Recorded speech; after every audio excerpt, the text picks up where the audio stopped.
questions. And that's it. Thanks so much for your time. Thank you very much. These are some great opportunities that we hope that many of you will take advantage of. So thank you again for coming to chat with us.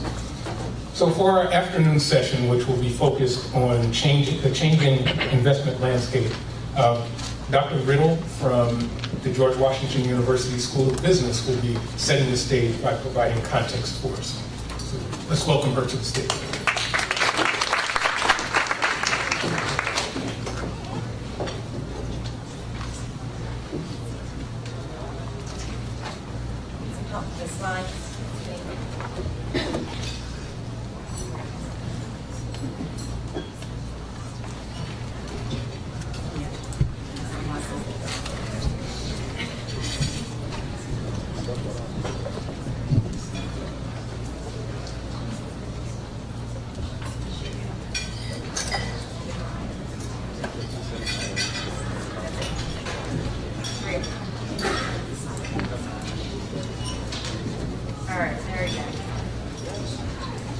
Thank you very much. My name is Liesl Riddle. I'm from George Washington University. Almaz had asked me to kind of do a little bit of a setting the stage conversation, which in many ways I hope will kind of summarize many of the themes and issues that we've been discussing on all these fantastic panels and presentations that we've heard thus far today, but also foreshadow a little bit about what's still to come in the very exciting activities that we have ahead.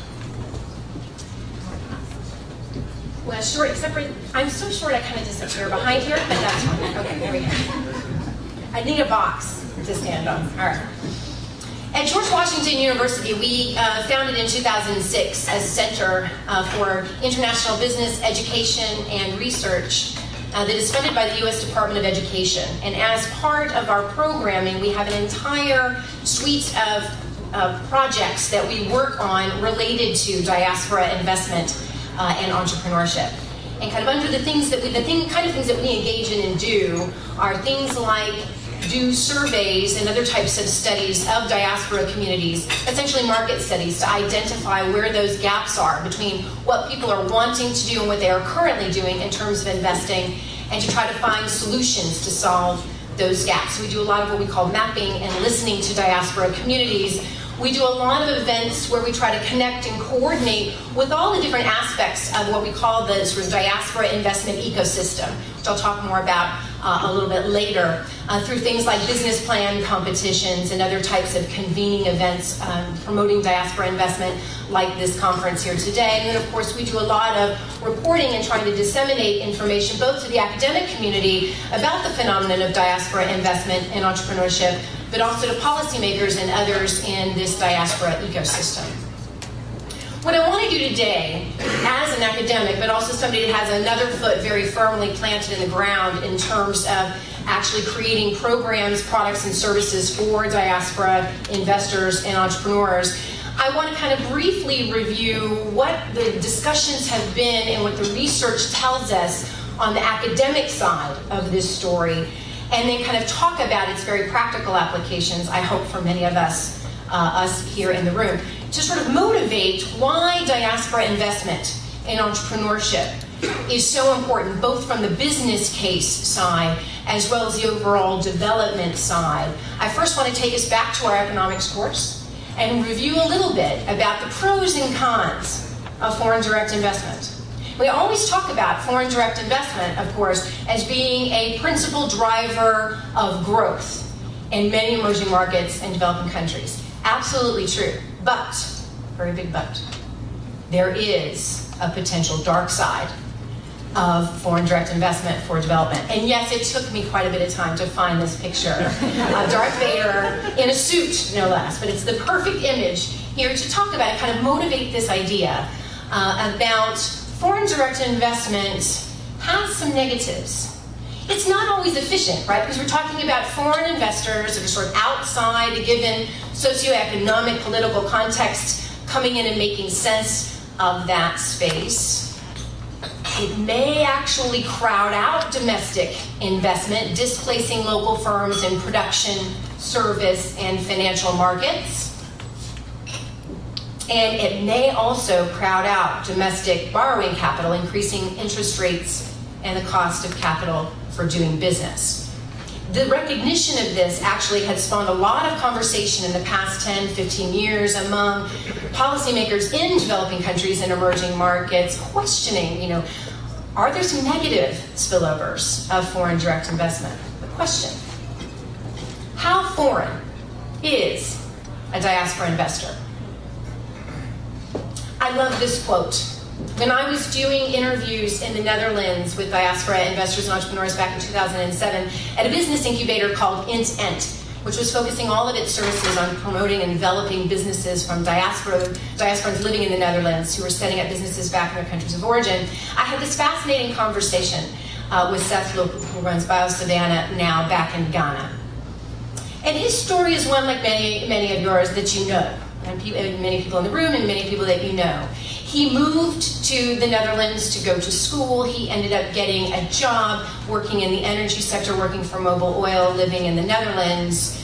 But he always wanted to go back and do something. And this quote, I think, very easily sums up why diaspora investment and entrepreneurship is so different. And it has a couple of component parts, but it's a brilliant short quote. Because, of course, what does he say? I am a Dutch. Now, this is sort of his English here. I'd like to go back to my country as a Ghanaian, so to speak, to help the country. Look at the first part.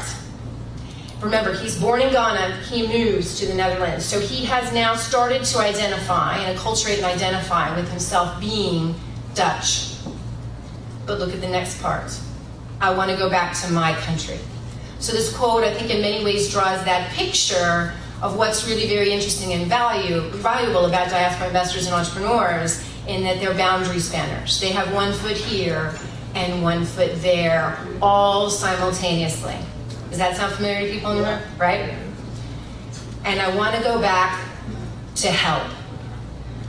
And all of the conversations that I have, whether it be African diasporans or diasporans from, say, the Ukraine or any other place that I study, the concept of investment for development, to help, to contribute, is one that comes up time and time again.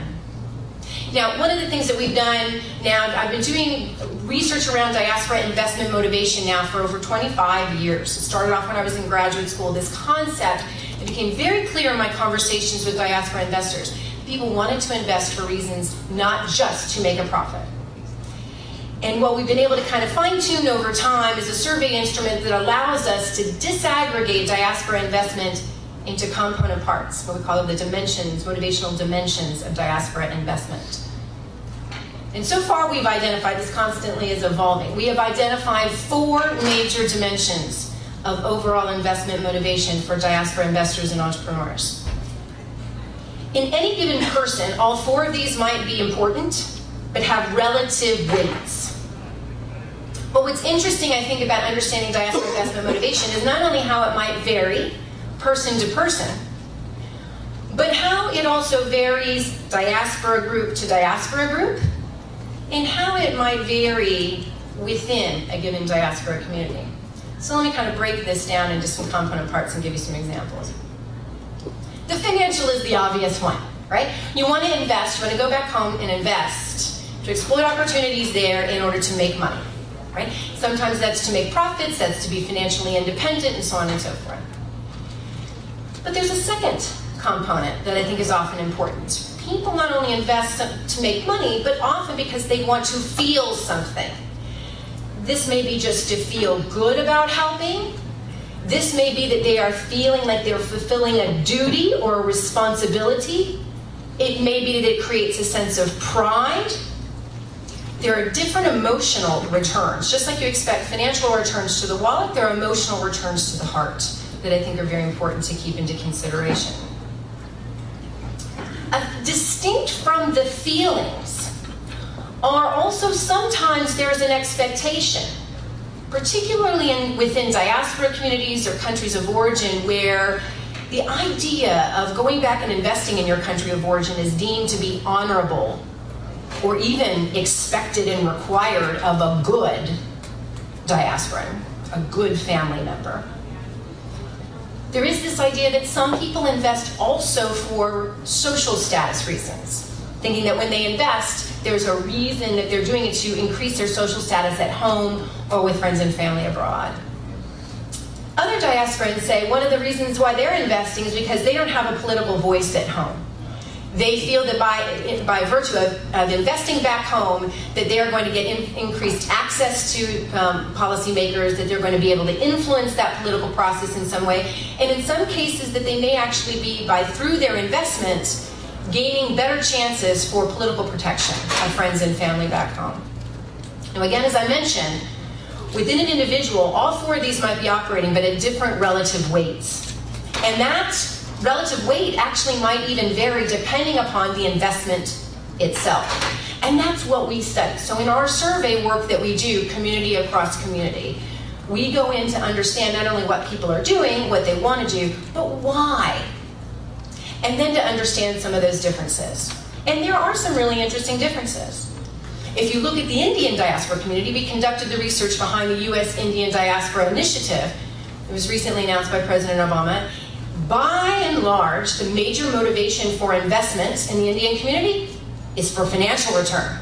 Everything, big gap between financial concerns and everything else. But we also recently did a study with the Bangladeshi diaspora community. Bangladeshi diaspora community, complete opposite. Primarily motivated by emotional returns. The Liberian diaspora, we did this study now a fairly long time ago, now in 2007, but one of our very first Africa studies. That is a community that first is motivated by emotional, but very close second, social status, before financial and political.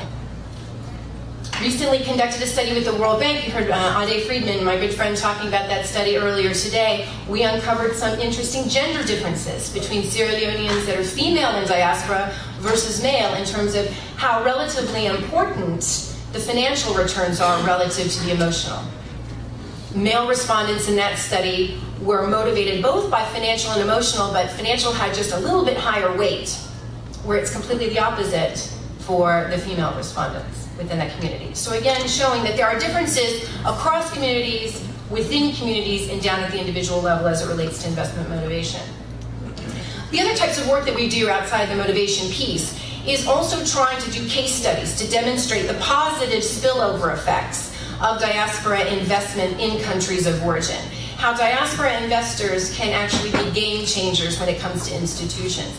Lots of research in the academic literature have always sort of focused on when a migrant crosses a border, they become acculturated to new values in their country of residence and so on and so forth. We kind of took that idea and thought, look, a migrant doesn't just cross a border, they also return back. And it's not just new value systems they may become exposed, but it's also new ideas about institutions. When a migrant crosses a border, particularly when they're moving from one very different institutional setting to another, they become exposed to new ideas about what governments can and should do, what the business community can and should do as a group and with or against the government. They become exposed to new ideas about the relationship between customers and businesses and their responsibilities to society and so on. So we've captured a lot of different sort of case studies about how new ideas about institutions can be brought across borders and truly have transformational impacts in institutions back in countries of residence. Overall, the research has sort of shown that we and others have done about why is diaspora investment potentially more beneficial for development. I'll run through these very quickly because I think many of us in the room understand this. Diaspora investment in entrepreneurship is often less likely to extract capital in periods of political or economic risk. It's less likely to repatriate profits and more likely to reinvest those profits in existing firms and businesses on the ground. They're more likely to invest in greenfield, brand new types of businesses, creating new employment effects in countries, as opposed to just simply acquiring something that's already there and making it more efficient. They tend to prefer local inputs and employees, and we've documented many cases where diaspora investors actually go to great lengths and great costs often to train up local supply chains for their purposes of business. They tend more to engage in innovative, socially and environmentally responsible business practices. And they tend to provide those important social capital linkages, even for firms that aren't even in their supply chain, but they just happen to be in their country of origin. They meet somebody that wants to do a kind of a business deal, and they connect into some friend abroad, helping to internationalize businesses in their countries of origin that may not have anything to do with what they're actually doing on the ground there. And I know my time is short, so I don't have a lot of time to show you a lot of different study findings, but I want to put in one big plug and push for a program that we've done at George Washington University with many, many partners called the African Diaspora Marketplace. It's truly the brainchild of USAID and Western Union. It's a business plan competition that we host every other year. And as we've been doing this business plan competition, the idea is to promote and support African diaspora businesses that have a local partner on the ground in sub-Saharan Africa and are seeking access to capital and technical assistance. African Diaspora Marketplace. Jackie, are you actually here? We have a representative right here. If you want to know more about ADM, please come see Jackie and learn more about our program. Since 2009, we've had 3 rounds of this business plan competition, and I've been surveying the participants in this program. So these are all people who have a good, strong business plan, many of whom have already invested direct investment back in their countries of origin, and I've asked them the questions. What are the top obstacles that you perceive in terms of investment in Africa? We read a lot about what people think about Africa as a destination. I think it's really very interesting to understand African diasporans who have been there and done that, who are on the ground already. What do they perceive to be the top obstacles to doing business in Africa? So take a minute, I want you all to think about what you think the top 10 are. What do you think is at the top of the list? And here's the list. A little hard to see, so I apologize. Government red tape, number 1. Next couple, all relate to access to capital issues. Followed next by access to energy, which is very important because that's the next panel. It's a nice segue to our next panel. These are the top concerns: access to energy, capital, and getting through red tape. When I talk to non-diaspora investors, often what they think is at the number 1 top of the list is corruption. It's not that corruption isn't there, it's just down further. And interesting to note, concerns both related to corruption among government officials, but also the fact that the perception that competitors are paying government officials as well. But that's not at the top. What is absolutely at the top is cutting through the red tape, getting access to capital, and getting access to energy.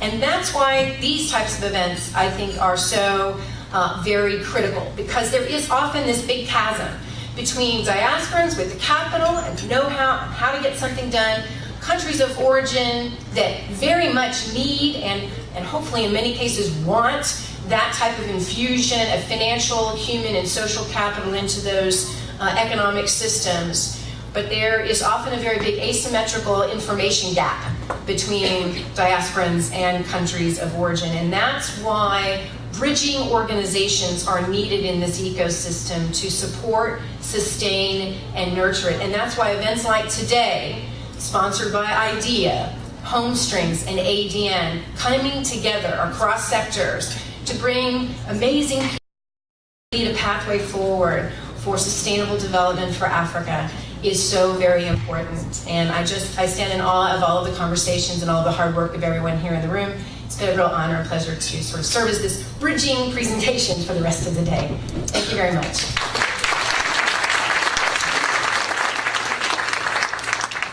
Thank you, Dr. Riddle, for providing this really insightful context that will galvanize the conversations that we'll be having for the rest of the afternoon. So with that in mind, I would like to invite the panelists from panel number 4, Public and Private Opportunity, the role of renewable and off-grid electrification, to come to the stage at this time, please.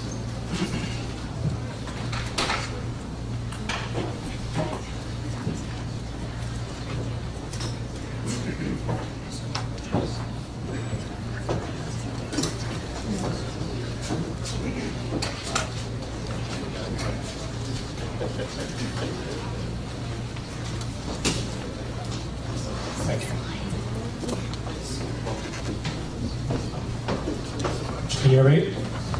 Business. Excellent. As the prior presenter mentioned, that's a great lead-in to the energy panel here. What I'm going to ask the panelists to do, rather than me introducing you, is just to have you introduce yourselves and give a brief overview of where you come from and your role in the panel. One thing I'll mention up front, I think we have a very diverse panel today in terms of where we're coming from. We have someone from the finance angle, someone from the government and enterprise business considerations, academic and science, and then for myself with Best, more from the entrepreneurship, technology entrepreneurship, and how that's touching upon energy, whether it's coal or renewable and off-grid. So with that, maybe Kevin, you start. Thank you very much.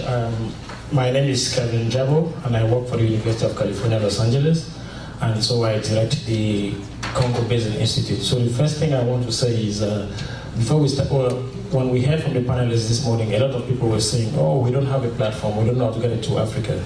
So what I'm saying that we are the gateway into Africa. So I am going to give some of the flyers which we have, so you can just look around and see what is the Congo Basin Institute. So I'm not an investor, so I'm a scholar. So we teach, and what we try to do is we put the ideas together for African and American students coming together. So if you're looking for that idea, if you're looking for that platform where we need to bring in the young minds, that is what we do together. So, and what we do that in such a way that everybody has equal opportunity, the African students and the American students. Great. Good afternoon. My name is Grant Harris. I recently left the government for the last 4 years. Until August of last year, I was President Obama's senior advisor in the White House on Africa, handling a range of issues, working on the launch of the Young African Leaders Initiative, the Doing Business in Africa campaign, supporting Power Africa as an initiative, which I think will come up later in the conversation. And so my background primarily is in government, in those types of roles. Since then, I've created a consultancy, and I'm now advising companies doing business in Africa with respect to setting strategy, navigating risk, and engaging African governments to achieve their business goals. Hello, I work for ARC Finance. ARC Finance is a nonprofit. What we do is promote access to finance for clean energy. So probably, as most of you know, the issue of access to grid electricity in most developing countries is huge. And another issue is paying for those devices. And when I talk about small scale, it's solar products, solar home systems. So what we do at ARC Finance is pilot innovative project with the funds of mainly USAID to promote clean energy. So we work with microfinance institutions in India, we work with companies that do pay plan models like in Uganda, and I also work in Haiti where we work with Haitian Diaspora. We have a project with Western Union and a local money transfer organization, so actually someone in Diaspora can send a solar lamp or a solar home system to someone, a relative in Haiti. Excellent. And maybe I should introduce MEST briefly. MEST is a technology training, investment, and incubation program. So we essentially take Nigeria or Kenya, and we train them to code. Then we then train them in basic business skill sets. They lead those businesses. We've been around since 2008. We're backed by the Meltwater Group, which is a 1,500-person privately owned software company with 50 offices around the world. And over the course of the last 8 years, we've been a part of helping to launch 25 companies and train 300 entrepreneurs. Maybe we'll start big picture. As we know, in many respects, everything begins and ends with power, whether it be quality of life, opportunity, prosperity. The most important is productivity. I know with my daily calls to Ghana, they usually start with, how's power today? Is our diesel generator running? How's the grid? And it's a hot topic whether we're talking Africa or here, and what's the price of a barrel of oil today. I see we also had a table called energy, so I'll expect lots of questions from you guys at the end here. So as I said, let's start big picture perhaps. Grant, if you can talk about, obviously Obama has made Power and Power Africa as a key initiative. We'd love to learn more about that. Sure. Absolutely. I think you put it well, that it begins and ends with power. And there's a simplicity to Power Africa and to the drive behind it, which is that power and access to energy is a binding constraint to growth. And with 600 million Africans, 2 out of 3 not having access to electricity, that makes it impossible then for them to study after dark, to refrigerate vaccines, to have an uninterrupted factory floor. And so across every aspect of life, power is of critical importance. Power Africa was launched by President Obama in 2013 when he traveled to the continent. And the idea was to create a massive amount of public-private partnerships, which I'll come back to, and also to better leverage and have a more holistic approach from the US government to provide as many tools as possible. So on the one hand, it works with other actors and institutions. It's leveraged over $43 billion so far in commitments from the World Bank, the African Development Bank, of about $31 billion in private sector commitments. And that's to support bankable transactions and to use governmental tools for risk mitigation, for project finance, to help with feasibility studies, to help with technical assistance and capacity building. And so the idea is to actually improve by 30,000 megawatts or 60 million household connections the number or the access to power across sub-Saharan Africa. On the governmental side, Power Africa then works with African governments to make changes and improvements to the regulatory environment, to the legal environment, and to improve the investment climate and to help those transactions then proceed from the governmental side. And so by working each aspect and by leveraging every part of the government and other governments, the idea is to get deals across the finish line. And I would mention as well, they just this week released a and there's even an app where you can track the different bankable deals and get involved in them. And so it's really taken off. Being a young initiative of 2.5 years, they've seen a lot of success so far, but I think there's a ways to go, and I think we'll start seeing an even greater impact as we go.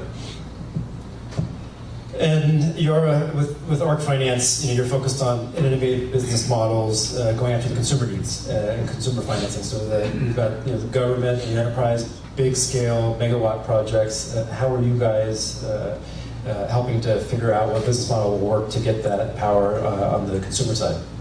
So all our projects always start with the first component is the market research. So we always, and we also identify and work with local companies. So as ARC Finance, we don't go and sell solar products. We work with, we conduct the due diligence, and then we work with those companies so they can design and implement a business model to provide financing to their consumers. So in Haiti or in Uganda or in Kenya where I work, people literally have to buy kerosene or have to buy candles to get light.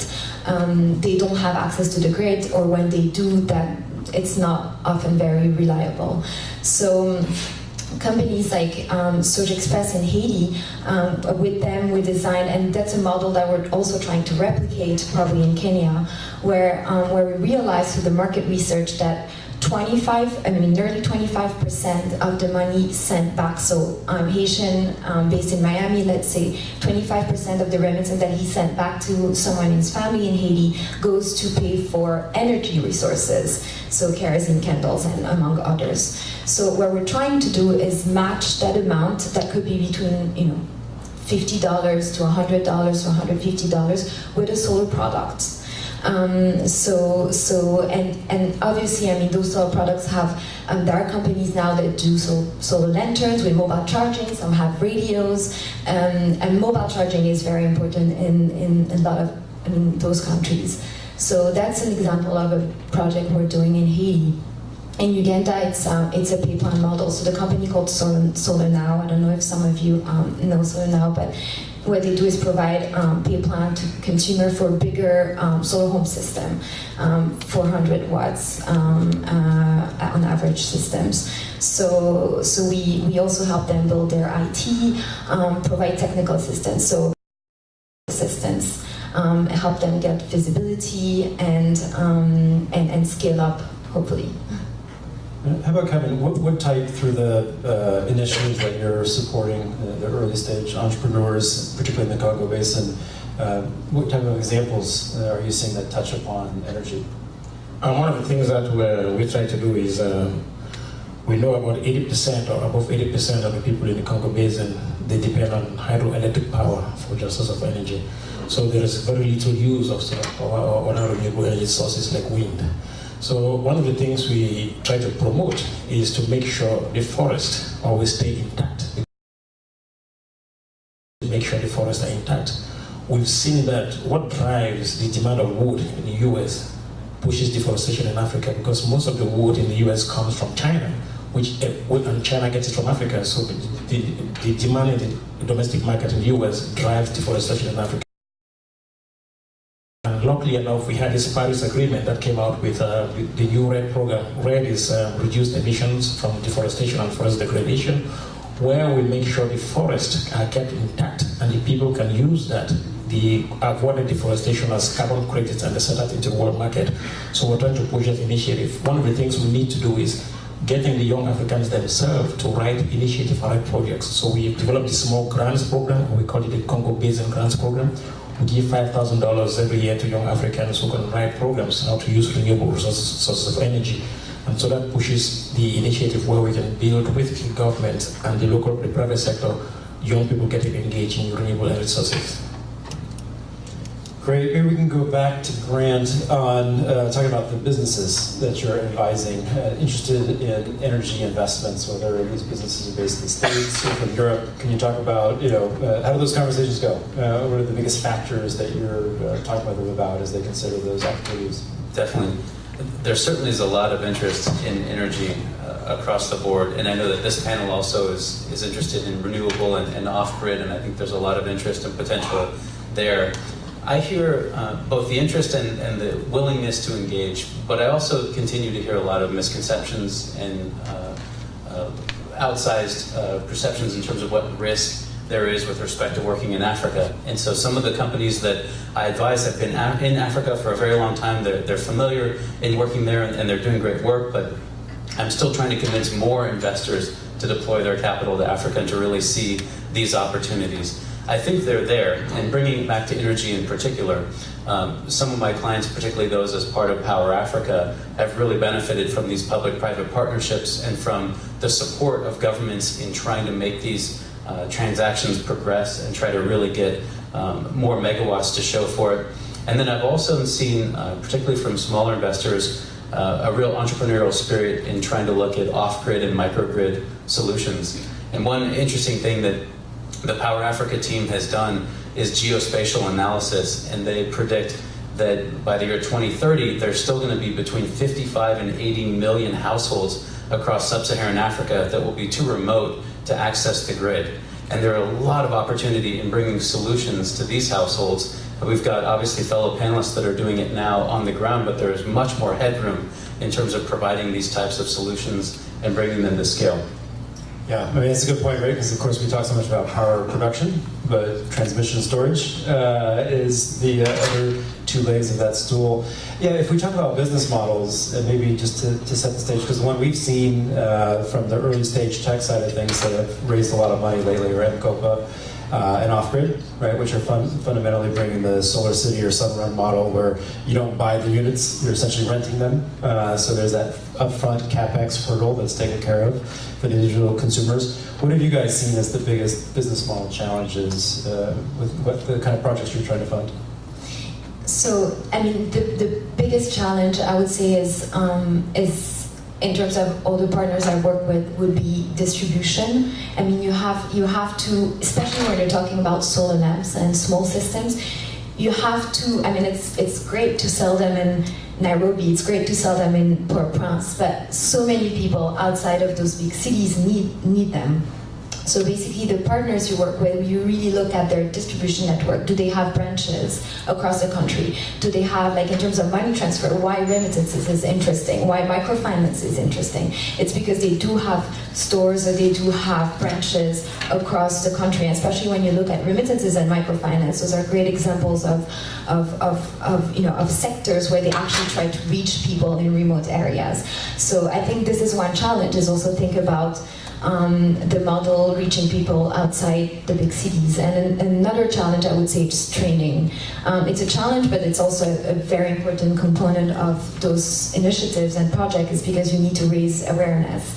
You need to, train the staff to then train the people who get those products or buy this product on how to use them. You need to work with product distributors who provide after-sale service, because we were talking about trust earlier, and I think trust is very important. People, even if I mean, some of them pay like with pay plans, so they get credit, and in microfinance also. So those companies are a bit at risk if they end up, selling products that are not good. After 6 months, people will say, okay, I stop paying, and I'll give you the product back. It's not working. So it's important to make sure that there is a product manufacturer in the country that can provide after sale, and all of that needs to be taken into consideration when you build a business model for this sector.